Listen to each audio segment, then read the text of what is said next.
जिज्ञासु मित्रों, बहुत बहुत अभिनंदन है आप सभी का दिव्य सृजन में। प्रत्येक दिवस की भांति आज फिर हम यहाँ पर यह लाइव चर्चा का कार्यक्रम शुरू कर रहे हैं। तो आज के लाइव चर्चा के कार्यक्रम में जो हमारा विषय है, श्वासों से जुड़ा है संसार और परमात्मा। श्वासों से जुड़ा है संसार और परमात्मा। यह जो विषय है वैसे किसी और ने मेरे समक्ष रखा है और किसी और भावना से रखी है, लेकिन अब हम इस विषय को समझेंगे। किसी ने मुझसे ऐसा कहा कि परमात्मा हमारे श्वासों से जुड़ा है, संसार के बारे में नहीं कहा, सिर्फ ये कहा कि परमात्मा श्वासों में है। परमात्मा श्वासों में है नहीं। तो मैंने कहा कि नहीं, ये संसार भी श्वासों में है। तो उन्होंने कहा कि नहीं नहीं, सिर्फ परमात्मा श्वासों में है। अब वैसे आप आरती करते होंगे भगवान शिव की, अगर आप आरती करते हैं तो भगवान शिव की आरती में कुछ ऐसी बातें आती हैं। अब जैसे कि थोड़ा मेरा गला जो है भारी है, आज नहीं 2 दिन से, लगभग पिछले 2 दिनों से ये समस्या है। थोड़ा बुखार उखार भी रहा, इसलिए 2 दिन से मैं लाइव नहीं कर रहा था। तो श्वासों से जुड़ा है संसार और परमात्मा। तो महानुभाव ने कहा परमात्मा जुड़ा है, संसार नहीं, लेकिन संसार जुड़ा हुआ है। शिव स्वरोदय शास्त्र का यही रहस्य है कि पूरा संसार हमारी श्वासों से जुड़ा हुआ है। यह पूरा संसार हमारी श्वासों से जुड़ा हुआ है। शिव स्वरोदय शास्त्र का यही रहस्य है और स्वर युग का यही रहस्य है। अब परमात्मा जुड़ा है कि नहीं जुड़ा है, क्योंकि श्वासों की चंचलता प्राणों की चंचलता है। मन चंचल होने से श्वास भी चंचल होगा। भावनाएं जैसी होंगी श्वास भी वैसा हो जाएगा। तो श्वासों से संसार जुड़ा हुआ है और ये श्वासें चल रही हैं, तभी शरीर के साथ भी बंधन बना हुआ है। ठीक है। रही बात परमात्मा की, तो हम प्रत्यक्ष रूप से ऐसा नहीं कह सकते कि श्वासों से परमात्मा जुड़ा है। हाँ, जब हम ध्यान योग का अभ्यास करते हैं तो हमारी श्वासें बहुत सूक्ष्म हो जाती हैं, हमारी श्वासें बहुत छोटी हो जाती हैं। जब हम ध्यान योग करते हैं तो हमारी श्वासें छोटी हो जाएंगी, सूक्ष्म हो जाएंगी। कई लोग कहेंगे कि जैसे श्वास बिल्कुल रुक गई,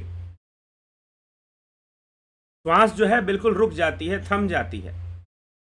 तो वहां पर ध्यान लग जाता है, वहां पर तुरीय अवस्था स्थापित होने लग जाती है, वहां पर केवली अवस्था स्थापित होती है।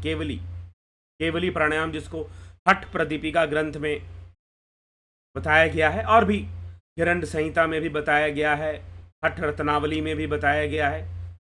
तो श्वासों से जुड़ा है संसार और श्वासों से जुड़ा है परमात्मा।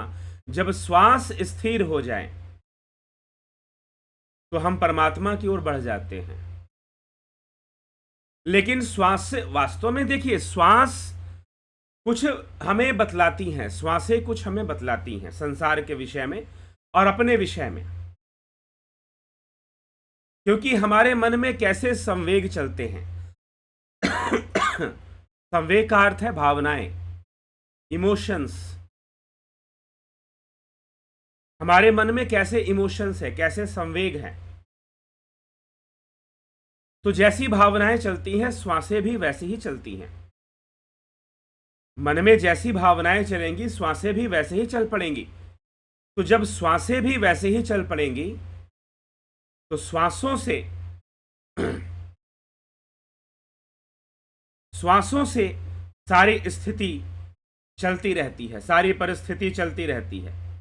तो जीवन में हमारे कभी क्रोध आता है, कभी मोह आता है, कभी अलग अलग प्रकार के विचार आते हैं। उन सभी विचारों से भावनाएं उत्पन्न होती हैं। कोई कैसी भावना उत्पन्न करेगा, कोई कैसी भावना उत्पन्न करेगा, कोई उदासीन भावना उत्पन्न करेगा, कोई उदासीन भावना उत्पन्न करेगा, कोई जो है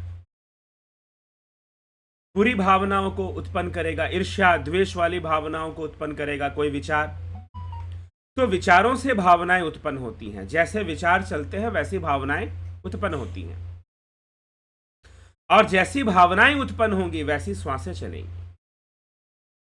अगर क्रोध की भावना उत्पन्न होगी तो श्वासें भी वैसे ही चलेंगी। अगर लोभ की भावना उत्पन्न होगी तो श्वासें भी वैसे ही चलेंगी। काम की भावना उत्पन्न होगी तो श्वासें भी वैसे ही चलेंगी। ईर्ष्या द्वेष की भावनाएं उत्पन्न होंगी तो श्वासें भी वैसे ही चलेंगी। लोभ की भावना उत्पन्न होगी तो श्वासें भी वैसे ही चलेंगी। तो इस प्रकार से यह संसार श्वासों से बंधा हुआ है। मन में उत्पन्न होने वाली अनेक भावनाएं। अब मन जब उदासीन होगा, उदासीन का मतलब यह नहीं कि डिप्रेशन में चला जाएगा। उदासीन मतलब उसे किसी से कोई लेना देना नहीं। मन उदासीन कब होगा? जब वह ध्यान में जाएगा। भगवान कृष्ण कहते हैं कि ईश्वर तो उदासीन रूप से व्याप्त है, बाकी संपूर्ण भावनाएं प्रकृति की हैं और प्रकृति ही सृष्टि कर रही है। और इस सृष्टि कार्य में ईश्वर जो है वह उदासीन रूप से व्याप्त है। उदासीन है वो संसार के प्रति, इसलिए वो 3 गुणों से परे है। और 3 गुणों से परे होने के कारण 3 भावनाओं से भी परे है। 3 गुणों से परे होने के कारण वह 3 भावनाओं से भी परे है, सतोगुण, रजोगुण, तमोगुण। लेकिन ये जो हमारी श्वासें चलती हैं ये 3 भावनाओं के वशीभूत चलती हैं, त्रिगुणी 3 गुणों के वशीभूत चलती हैं। जब ईड़ा नाड़ी चलती है तो तमोगुणी भावना, ईड़ा नाड़ी तमोगुणी होती है, पिंगला नाड़ी रजोगुनी होती है और सुषुम्ना सतोगुनी होती है। सुषुम्ना सतोगुनी होती है और ध्यान में प्राण बस सुषुम्ना में ही प्रवाहित होते हैं। और प्राण बाहरी रूप से पहले तो सुषुम्ना का बाहरी व्यक्त रूप चलता है, फिर सुषुम्ना का अव्यक्त रूप चलता है, जहां पर उस अव्यक्त में फिर श्वासें नहीं होती हैं। वास्तव में अव्यक्त वही है जहां श्वासें व्यक्त ना हो। जहां श्वासें व्यक्त ना हो, जिसे भगवान ने अव्यक्त अक्षर कहा है, वह अव्यक्त अक्षर कौन सा है? अव्यक्तो अक्षरम इत्युक्तस्थमाहु परमाम गतिम यम प्राप्य न निवर्तन्ते तद्धाम परमम मम। श्री कृष्ण कहते हैं कि मैं स्वयं अव्यक्त अक्षर हूं। तो अव्यक्त जो व्यक्त नहीं होता, अव्यक्त जो व्यक्त नहीं होता, तो अब इस बात को लेकर कई लोगों के मन में बहुत संशय था।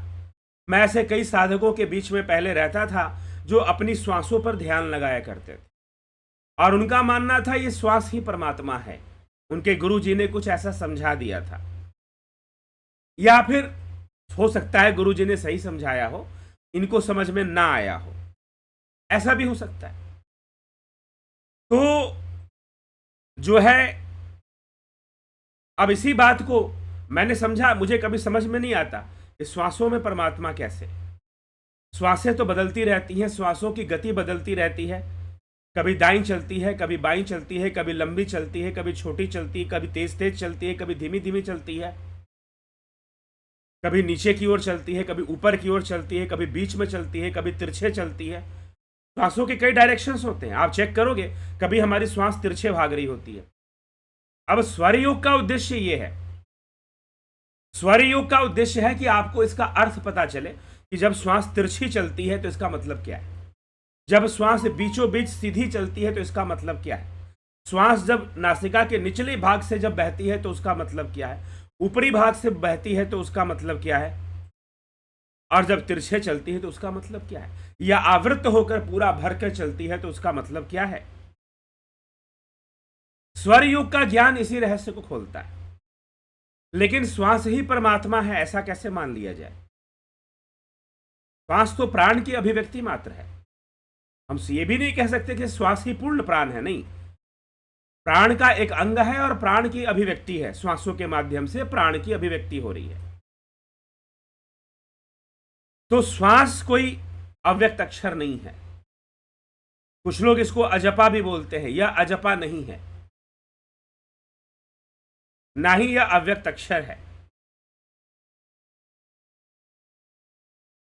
ठीक है, कुछ जगह बताया जाता है इन श्वासों में ध्यान लगाओ, यही अव्यक्त अक्षर है, यही अजपा है। कह सकते हैं, एक संदर्भ में कहा जा सकता है कि अजपा है जहां पर उच्चारण नहीं करना, जहां बोलना नहीं है या मानसिक जप नहीं करना, वहां अजपा कह सकते हैं। लेकिन अव्यक्त अक्षर क्या है? जब मैं ऐसे ही पढ़ रहा था, अभी हमने महाअवतार बाबा पे चर्चा की थी तो मुझे तो इस बात की समझ थी कि अव्यक्त अक्षर हम श्वासों को नहीं कह सकते। लेकिन कहीं से कुछ संतों की वाणी मिले जो कि इस विषय को बताए, समझाए।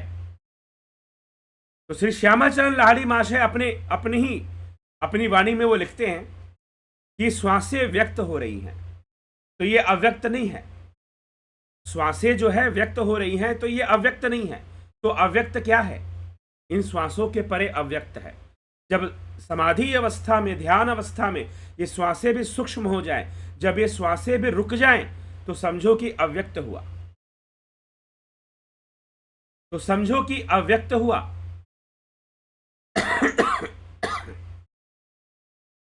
तो यह अव्यक्त का विषय है। तो श्वासें तो व्यक्त होती हैं, इसलिए जो व्यक्त हो रहा है उसे हम अव्यक्त नहीं कह सकते। अव्यक्त होगा तब जब ये श्वासें भी थम जाएं, सूक्ष्म हो जाए। थमने का मतलब ये नहीं किसी की मृत्यु हो गई तो वो थमी नहीं है, बस वो अभिव्यक्त नहीं हो रही है, इतना ही है, थमी नहीं है वो। तो थम जाए जब ध्यान योग समाधि होगा, ध्यान योग होगा, तभी थमेगी। क्यों? क्योंकि चंचल मन थमेगा, मन उदासीन होगा, और जब मन थमेगा तो प्राण भी स्थिर होगा। इसलिए कुछ दिनों पहले हमने एक और वीडियो किया था कि चंचल प्राण ही मन है, चंचल प्राण ही मन है, यह भी हमने कहा था। तो अव्यक्त अक्षर क्या है? अव्यक्त अक्षर जो व्यक्त हो रहा है वो तो कभी हो नहीं सकता। तो श्वासें व्यक्त हो रही हैं, तो ये अव्यक्त नहीं हो सकती। अव्यक्त तो इससे भी परे है। अव्यक्त तो ध्यान की वो अवस्था है जहां ये श्वासें भी व्यक्त नहीं होती, वो केवली अवस्था है, केवली कुंभक। तो ध्यान की वो अवस्था है जहां श्वासें व्यक्त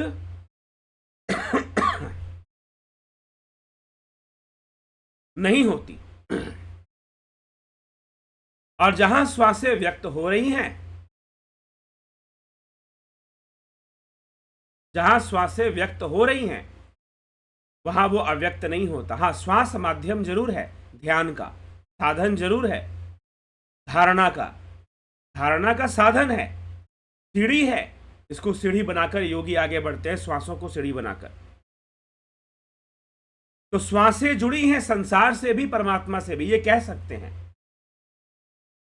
लेकिन मुख्य रूप से श्वासें संसार से ही जुड़ी हैं। जब हम इस मन को शांत कर लेते हैं तो श्वासें भी स्थिर हो जाती हैं।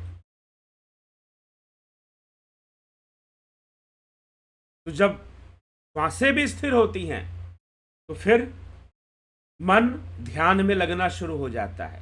तो वहां अव्यक्त अक्षर है, वहां अव्यक्त अक्षर है। तो ये अव्यक्त अक्षर का ये रहस्य है। तो अव्यक्त को समझने के लिए हमें अव्यक्त में जाना पड़ेगा। इंद्रियों से जो संसार व्यक्त हो रहा है उसमें वो अव्यक्त नहीं है। हमें अव्यक्त में जाना पड़ेगा और उसके लिए हमें ध्यान योग करना पड़ेगा।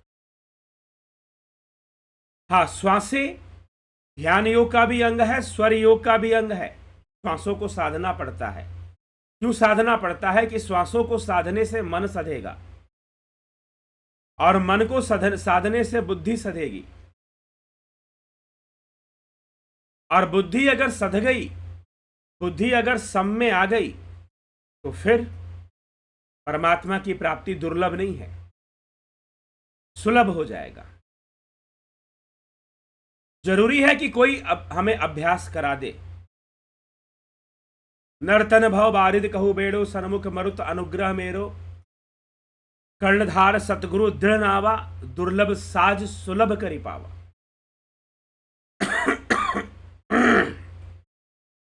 दुर्लभ साज सुलभ करि पावा, कि जो दुर्लभ है वो भी सुलभ हो जाएगा जब कोई बताने वाला मिल जाए। ठीक है, तो दुर्लभ काज सुलभ करि पावा, ये स्थिति हमारे जीवन में आ जाए। तो इसीलिए जो दुर्लभ है उसे सुलभ करना है तो युक्ति को जानना पड़ेगा, और युक्ति को जानने वाला कोई गुरु, कोई योगी, कोई हमें बता सकता है, तभी ये दुर्लभ सुलभ होता है। तो यही हमें समझना है। तो श्वासों से संसार जुड़ा हुआ है। तो संसार में भी अगर हम चाहते हैं कि एक संतुलन बनाएं, संसार में भी अगर हम चाहते हैं एक संतुलन बनाएं और हमारे जीवन में संतुलन आए, सांसारिक कर्मों में संतुलन आए, तो श्वासों को संतुलित कीजिए, श्वासों को संतुलित करना सीखिए। अगर श्वासों को संतुलित करना सीख लेते हैं, श्वासों को संतुलित करना सीख लेते हैं, तो फिर निश्चय ही जो दुर्लभ है वो सुलभ हो जाएगा। और स्वर योग का कोर्स चल रहा है, और जो लोग नया ज्वाइन करना चाहते हैं 2 अक्टूबर से शुरू हो जाएगा। जिन्होंने पहले ज्वाइन किया है उनका चल रहा है, अभी चलेगा, इस महीना से आगे भी चलेगा उनका। जिनका फर्स्ट बैच जो स्वर योग का है, उनका कोर्स 1 महीने से भी आगे तक चलेगा। लेकिन जो नया ज्वाइन करना चाहते हैं वो 2 अक्टूबर से ज्वाइन कर सकते हैं। दे कैन ज्वाइन फ्रॉम 2 अक्टूबर। तो उसकी ज्वाइनिंग शुरू है, आप ज्वाइन कर लीजिए जिनको स्वर योग ज्वाइन करना है। तो स्वर योग यही बात प्रमाणित करता है कि हमारा संसार इन श्वासों के बंधन में है। अलग अलग समय पर श्वासें अलग अलग ढंग से चलती हैं, श्वासों में बदलाव आता रहता है। कब कब बदलाव आता है? जब हम कुछ संसारिक कार्य करते हैं। अगर हम बहुत मेहनत का काम कर रहे हैं तो श्वासों में बदलाव आएगा। अगर हम खाना खा रहे हैं तो श्वासों में बदलाव आएगा। ठीक है, जब सूर्योदय होगा तब श्वासों में बदलाव आएगा। जब सूर्यास्त होगा तब भी श्वासों में बदलाव आएगा। जब गर्मी बढ़ेगी तो भी श्वासों में बदलाव आएगा। जब ठंडक बढ़ेगी तो भी श्वासों में बदलाव आएगा। स्वर योग वो विद्या है जो इसका अध्ययन करता है। Which type of changes are coming in your breathing due to external reasons. Which type of changes are coming in your breathing due to external reason, उसको पकड़िए और ये जानिए कि किस समय कौन सा स्वर चलना उचित है, और उस समय उसके संतुलन को बनाए रखने का प्रयास कीजिए, उसको चलाने का प्रयास कीजिए। तो चलाने का प्रयास करना कि चलाया जाता है फिर, जी हाँ, इसका मतलब स्वर को बदला जा सकता है, श्वासों को बदला जा सकता है अपने प्रयास से। उसकी ट्रेनिंग हमें लेनी पड़ती है, उसकी प्रैक्टिस हमें करनी पड़ती है, उसका अभ्यास हमें करना पड़ता है। ठीक है, तो ये बात हमें समझना है। तो श्वासें चल रही हैं, लेकिन अलग अलग समय में हमारी श्वासें बदलती रहती हैं। कब बदलती हैं, क्या पैटर्न है बदलने का, क्यों बदलती हैं, इन सब की जानकारी स्वर योग के इस ऑनलाइन कोर्स में दिया जाता है। आप स्वर योग का ऑनलाइन कोर्स करके इसका लाभ उठाइए और जानिए कि किस समय श्वास, और अगर हमने अपने श्वासों पर नियंत्रण लाया तो हमें कार्यों में सफलता मिलती है। जहां व्यापार ना चल रहा हो वहां व्यापार चलने लग जाता है, जहां नौकरी ना चल रही हो नौकरी चलने लग जाती है। स्वर योग का प्रयोग है ये। लेकिन स्वर को साधना हमारे मोक्ष के लिए भी है। वास्तविक उद्देश्य तो स्वर योग का यही है कि हम उस परमात्मा को जान लें, हम स्वर योगी बन जाएं और संसार को भी साध लें और उस ईश्वर, उस परमात्मा, उस आत्मा को हम जान लें, उसका ज्ञान हमें प्राप्त हो जाए, उसमें स्थिति स्थापित हो जाए, स्थित प्रज्ञता की अवस्था हमारी बननी शुरू हो जाए। तो स्वर योग का यही लक्ष्य है कि संसार और फिर वह करतार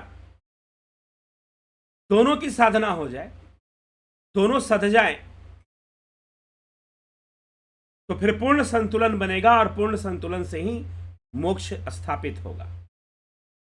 पूर्ण संतुलन से ही मोक्ष स्थापित होगा। तो इन बातों को हमें समझना है और यह स्वर योग का कोर्स आप लाभ उठा सकते हैं। संसार में अगर कोई बातें नहीं बन रही हैं, कार्य नहीं हो रहा है, तो स्वर योग उसमें भी सहायता करता है। और अगर आपको मोक्ष प्राप्त करना है, आध्यात्मिक उन्नति करनी है, ध्यान में उतरना है, तो स्वर योग वहां भी सहायता करता है। तो स्वर योग दोनों साइड हमारी सहायता है। बीमारियों को दूर करना है, अगर बीमारियों को दूर करना है तो स्वरों का चलन कैसा होना चाहिए, स्वर योग ये भी ज्ञान देता है, क्योंकि अलग अलग समय पर अलग अलग तरीके से स्वर चलेगा। कफ वृत्ति बढ़ेगी तो कौन सा स्वर चलेगा, पित्त वृत्ति बढ़ेगी तो कौन सा स्वर चलेगा, वात बढ़ेगा तो कौन सा स्वर चलेगा।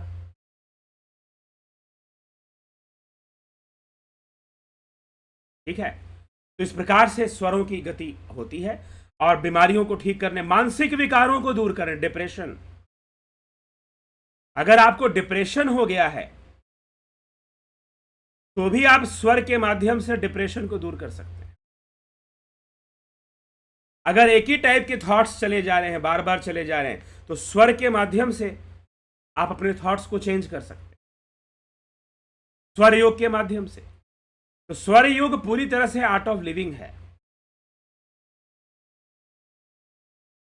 उसे समझिए।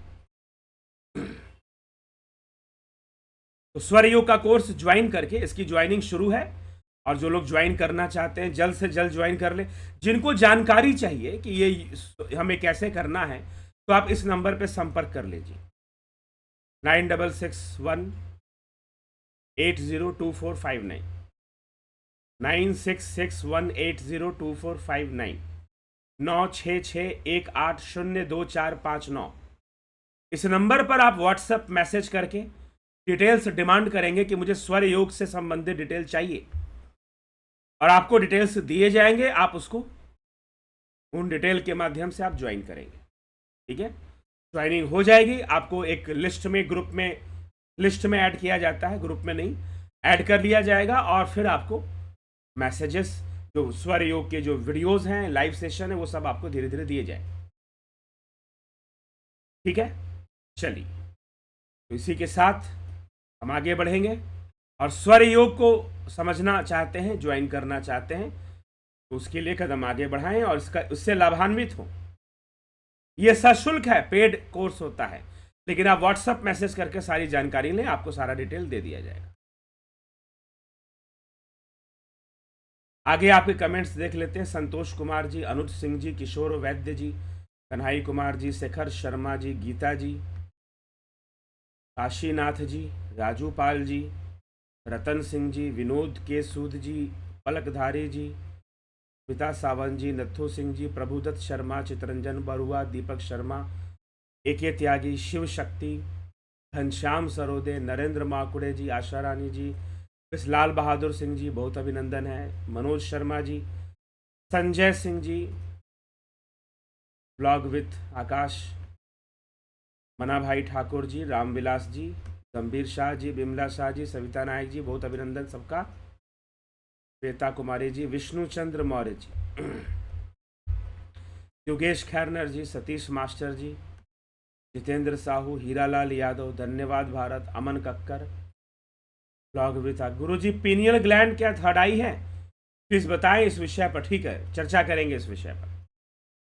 इस पीनियल ग्लैंड पर एक अलग से वीडियो बनाएं। ठीक है, बनाएंगे, जरूर बनाएंगे। ज्ञानेंद्र भाटे जी, ममता शर्मा जी, विनोद कुमार शर्मा जी, रमेश यादव जी, सभी का बहुत बहुत अभिनंदन है।